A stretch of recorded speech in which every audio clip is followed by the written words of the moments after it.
We were all miners in our family. My father was a miner, my mother is a miner. These are miners' hands. We were all artists, I suppose, really, only I was the first one who had this urge to express myself on paper rather than at the cold face. But under the skin, I think I'm still a miner.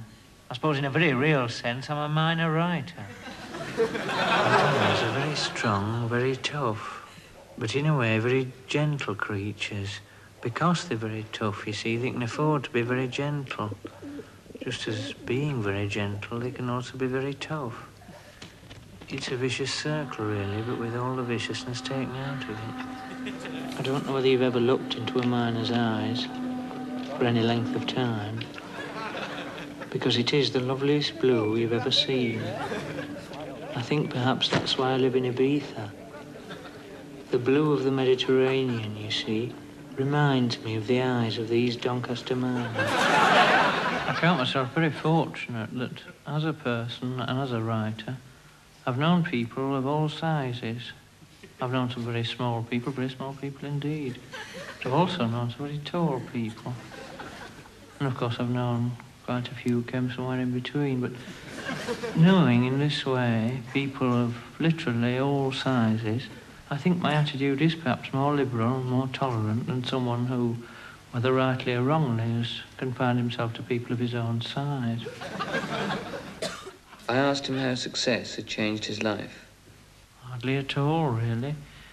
Whereas before I might be sweating away in Doncaster at the Pith, now I'm sweating away in London talking to Margarita Lasky. I don't think the state does enough for artists and writers generally in the way of subsidy and tax relief and so on. I mean, as an artist and a writer, I have to be surrounded by beautiful things and beautiful people. And beautiful people cost money. And the state should pay some of that money.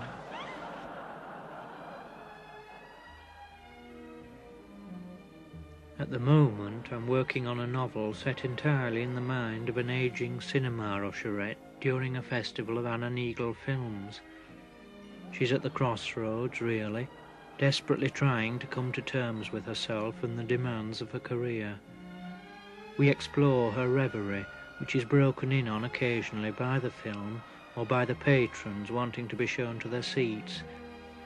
We see how deeply, how tragically she's identified herself with the personality of Anna Neagle, and how tragic the inevitable outcome.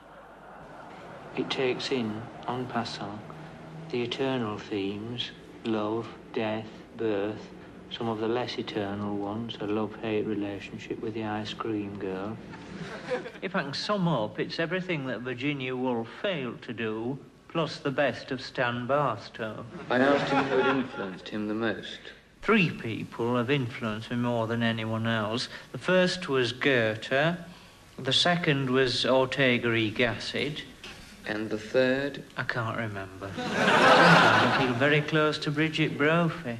Other times she just doesn't want to know. So this is the writer in mid-career in the mid-60s. Lonely, dedicated, determined. What I'm above all primarily concerned with is the substance of life, the pith of reality. If I had to sum up my work, I suppose that's it really. I'm taking the pith out of reality.